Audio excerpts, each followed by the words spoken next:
Monster Energy produces 12 million cans per day from a single facility. That's 8,300 cans every minute, 138 cans every second. The production line moves so fast that if you blink, 276 cans were filled, sealed, and packaged while your eyes were closed. And the entire process from empty can to finished product takes 47 seconds. But here's what makes this factory different from every other beverage manufacturer. They don't make the drink the way you think they do. The liquid inside a Monster can isn't mixed in giant vats and poured into cans. It's assembled like a Formula One car using precision robotics, pharmaceutical-grade ingredient handling, and a quality control system that rejects 2% of all cans for defects invisible to human eyes. This is how the world's fastest-growing energy drink actually gets made. The factory starts in a room that looks like a pharmaceutical clean room. White walls, stainless steel everything. Air pressure maintained higher than outside atmosphere so contaminants can't enter even when doors open. This is where Monster stores the 37 separate ingredients that go into every can. Here's what most people don't know. Monster Energy isn't a recipe. It's a formula. The difference matters. A recipe can vary slightly. A formula must be exact to within 0.01 grams per batch. Pharmaceutical precision for a drink that costs $3. The main ingredients are stored in temperature-controlled silos.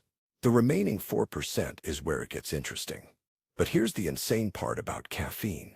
Monster uses pharmaceutical-grade synthetic caffeine, not the extracted stuff from coffee beans. Why? Because natural caffeine varies in potency by up to 15% depending on growing conditions. Synthetic caffeine is identical every time. When you're producing 12 million cans per day, consistency isn't optional.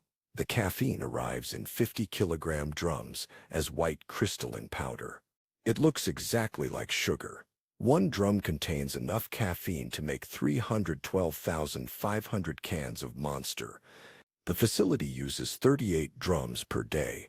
That's enough caffeine to keep 11.8 million people awake for 6 hours. The ingredients don't get mixed in the order you'd expect. Water comes first, but not tap water. It's filtered through reverse osmosis, deionized to remove minerals, then UV sterilized. The water quality is tested every 30 minutes. If mineral content varies by more than 2 parts per million, the entire batch gets dumped. Here's why this matters more than you'd think. Water chemistry affects how every other ingredient dissolves. Minerals in water can bind with taurine and make it less bioavailable. They can alter the pH and change how caffeine is absorbed.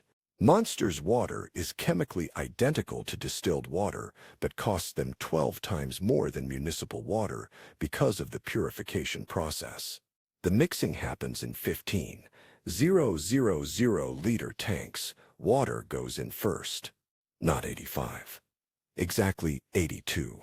This temperature is critical because it's hot enough to fully dissolve all ingredients, but cool enough that volatile compounds don't evaporate. Sugars go in next. Sucrose and glucose in a 60:40 ratio. They dissolve within 90 seconds at 82 degrees. Taurine first because it takes longest to dissolve. Then the herbal extracts, carina, ginseng, L-carnitine. Each ingredient is added through a separate input valve to prevent cross-contamination. But here's what's crazy about the timing. The entire mixing process takes 4 minutes and 17 seconds. Every batch. If mixing takes 4 minutes and 10 seconds, something dissolved too fast and the batch gets tested for contamination. If it takes 4 minutes and 25 seconds, something dissolved too slowly and the temperature profile was wrong. The margin of error is 7 seconds on a 4-minute process. The mixed liquid gets cooled to exactly 4 degrees Celsius in 3 minutes using a heat exchanger with 847 meters of copper coiling. Cold is critical because carbonation happens next, and CO2 dissolves better in cold liquid. Room temperature Monster would be flat within 2 hours. Carbonation happens in a sealed pressurized vessel. The liquid is at 4 degrees Celsius. KL2 is injected at 4.2 bars of pressure. This is the exact pressure needed to dissolve 3.8 grams of CO2 per liter of liquid. That's the carbonation level in every Monster can. Here's what makes this harder than it sounds. CO2 doesn't just dissolve evenly by pumping it in. You need to create turbulence so the gas mixes with liquid uniformly. But too much turbulence creates foam. Foam means inconsistent carbonation levels. Inconsistent carbonation means some cans are flat, while others are over-carbonated and spray when opened. Monster solved this with a proprietary mixing system that injects CO2 through 1,847 microperforations, while liquid flows through at exactly 2.3 meters per second. The turbulence is enough to mix, but not enough to foam. The entire carbonation process takes 47 seconds per batch. The carbonated liquid is held at pressure until it's ready for canning. This is important because if pressure drops even slightly, CO2 starts coming out of solution. You'd lose carbonation before the liquid even reaches the cans. The aluminum cans arrive pre-printed from a separate facility. Monster doesn't print cans on site. They arrive ready to fill. The cans move through the factory on a conveyor system, moving at 6.7 meters per second. That's 24 kilometers per hour. You could jog alongside the cans, but you couldn't keep up for long. Here's what happens in 47 seconds. Empty can enters the line, gets rinsed with ionized air to remove any particles, gets filled with exactly 473 milliliters of liquid in 0.3 seconds, gets sealed with an aluminum lid in 0.2 seconds, gets date stamped, moves to pallets, ready for shipping. The filling happens so fast that human eyes can't track individual cans. You see a blur. High-speed cameras filming at 1,000 frames per second show what's actually happening. The can moves under a filling nozzle. The nozzle descends. Liquid flows for 0.3 seconds. Nozzle retracts. The can has moved 2 meters by the time filling completes. But here's the precision that's actually insane. Every can must contain between 472.5 and 473.5 milliliters. That's a tolerance of 1 milliliter out of 473. That's 0.2% variance allowed. Fill levels are checked by measuring weight because volume is hard to measure at that speed. Every can passes over a scale that weighs it in 0.04 seconds. Cans that weigh wrong are ejected from the line by air jets. The reject rate is 2.3%. That means 23,000 cans per million are rejected. They don't get thrown away. They get emptied. The liquid goes back to the mixing tanks. The cans get recycled. Nothing is wasted. The lid sealing happens in 0.2 seconds, but it's the most critical step. The can will be impossible to open. The margin between perfect seal and defective seal is 0.03 millimeters. Here's how the seal works. The aluminum lid has a rubber gasket on the inside edge. The lid press clamps the lid onto the can rim and applies 450 pounds of pressure for exactly 0.2 seconds. This creates a mechanical seal where the lid edge folds over the can rim, trapping the rubber gasket in between. The pressure is critical. Too little, and the seal leaks. Too much, and you deform the can rim. Monster's sealing machines apply pressure within a tolerance of 2 pounds. That's 0.4% variance on a 450-pound press. They achieve this with hydraulic systems controlled by computer feedback loops that adjust pressure 500 times per second. But here's what you'd never notice. The seal has to be gas-tight, but not hermetic.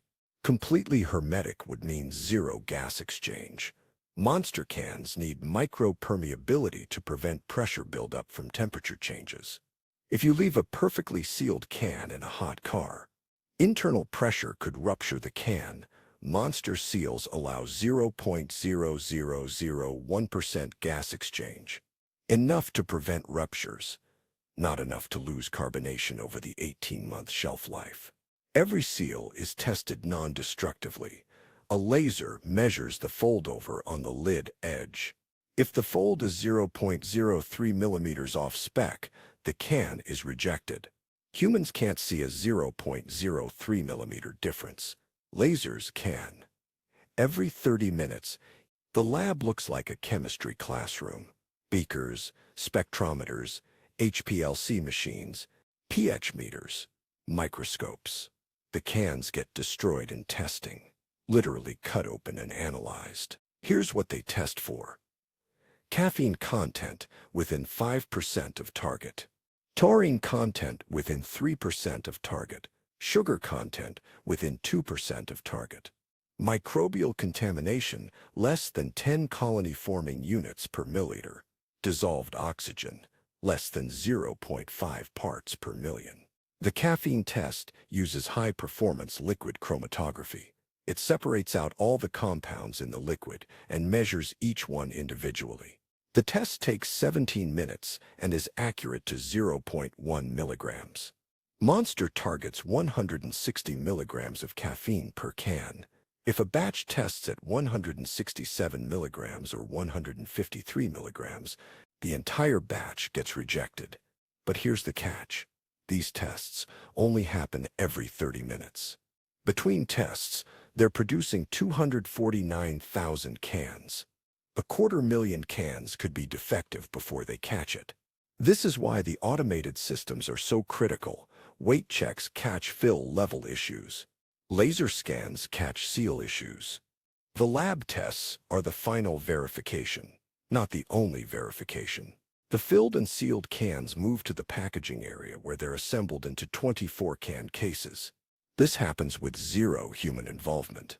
Robotic arms grab 24 cans simultaneously, position them in a cardboard tray, wrap them in shrink-wrap plastic, apply heat to seal the plastic, then stack cases on pallets. Here's the speed that seems impossible. The packaging system handles 500 cans per second. That's 20 complete 24-can cases per second. The robotic arms move so fast they're blurred even in normal video. Slow motion footage shows the precision. Each arm has 6 degrees of freedom. Position accuracy within 0.5 millimeters. If one can in a 24-can group is even 2 millimeters out of position, the robot aborts and the cans get re-queued. The pallets stack 96 cases high. That's 2,304 cans per pallet. Each pallet weighs 1,247 pounds. The warehouse holds 47,000 pallets at any time. That's 108 million cans in inventory. At 12 million cans per day production, the warehouse holds a 9-day supply. But here's what makes the warehouse interesting. It's maintained at exactly 18 degrees Celsius and 45% humidity. Temperature affects carbonation retention. Too hot, and CO2 comes out of solution faster. Too cold, and the cans could freeze if they're shipped to cold climates. Humidity affects the cardboard cases. Too humid and they weaken. Too dry and they become brittle. Monster controls the environment so precisely that temperature variance across the entire 200,000 square foot warehouse is less than 2 degrees. The factory runs on 47 megawatts of electricity. That's enough power for 35,000 homes. The refrigeration systems account for 18 megawatts. The production lines use 12 megawatts. The air handling systems that maintain clean room conditions use 9 megawatts. Lighting, computers, and auxiliary systems use the remaining 8 megawatts. Here's what 47 megawatts actually means. At 12 cents per kilowatt hour, the factory spends $5,640 per hour on electricity. That's $135,360 per day. The electricity cost per can is 1.1 cents. Sounds small until you multiply by 12 million cans per day. Monster spends $4.4 million per month just on electricity for one factory. The water usage is even more staggering. The factory uses 12 million liters of water per day. That's 3.2 million gallons. About 85% goes into the product. The other 15% is used for cleaning, cooling, and the purification process. Reverse osmosis wastes water by design.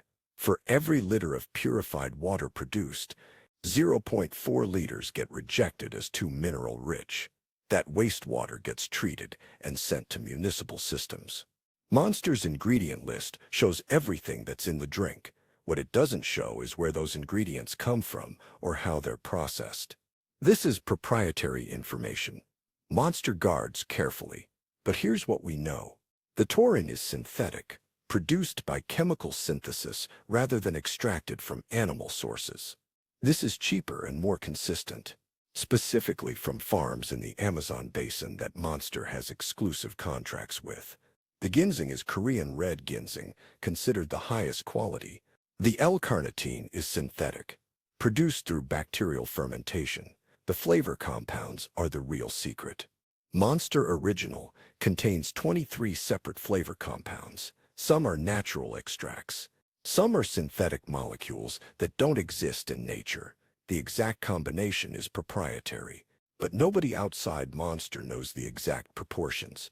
Here's why the proportions matter so much. Change one flavor compound by 0.01% and the taste shifts noticeably. Energy drinks are balanced on a knife edge between sweet, tart, and bitter. Too sweet, and they're cloying. Too tart, and they're harsh. Too bitter, and they're undrinkable. Monster's formula balances all three perfectly, which is why people who try to copy it always fail. They can identify the ingredients. Red Bull invented energy drinks. Monster perfected them. Red Bull launched in Austria in 1987. Monster launched in 2002.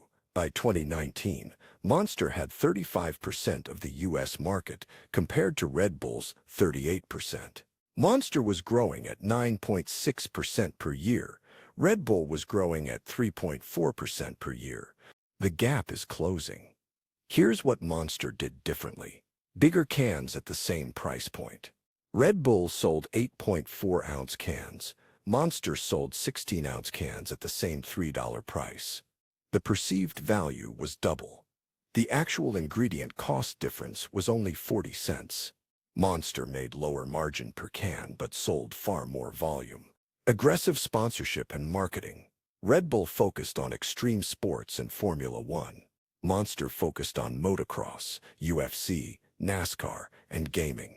They sponsored athletes Red Bull didn't care about. They built brand loyalty and demographics. Red Bull ignored. Better distribution strategy. Red Bull went premium, selling primarily in convenience stores and positioning as expensive. Monster went mass market, selling everywhere including grocery stores and gas stations. But here's the real secret to Monster's growth. They didn't try to beat Red Bull at Red Bull's game. They created a different game where Red Bull's advantages didn't matter. Red Bull owned the premium energy drink space. Monster owned the value energy drink space. Two different markets. Monster's market turned out to be way bigger. Monster is building 3 new production facilities, one in Mexico, one in China, one in Europe. Each will match the capacity of the current U.S. facility. That's 48 million cans per day total capacity when all 4 facilities are running. At current consumption rates, that's enough Monster Energy for 2.4 billion individual servings per month globally. But here's what's really changing. The new facilities are being designed for flexibility. The current facility produces Monster Original 70% of the time and other varieties 30% of the time. The new facilities can switch between varieties in 12 minutes. This matters because consumer preferences shift faster than factories can adapt. The new facilities also have 40% lower energy consumption per can through efficiency improvements. Better insulation, more efficient refrigeration, LED lighting throughout, heat recovery systems that capture waste heat from mixing and use it to preheat water.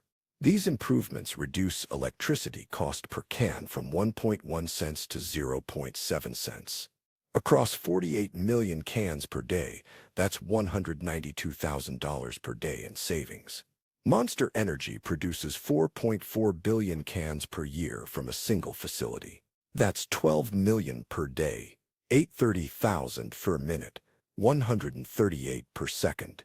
Every can goes through a 47-second journey from empty aluminum to finished product. The precision is pharmaceutical grade. The quality control rejects 2.3% for defects humans can't see. This is how you manufacture 473 milliliters of liquid energy that tastes identical, whether you buy it in Miami or Seattle, whether it's the first can of the day or the 12 millionth.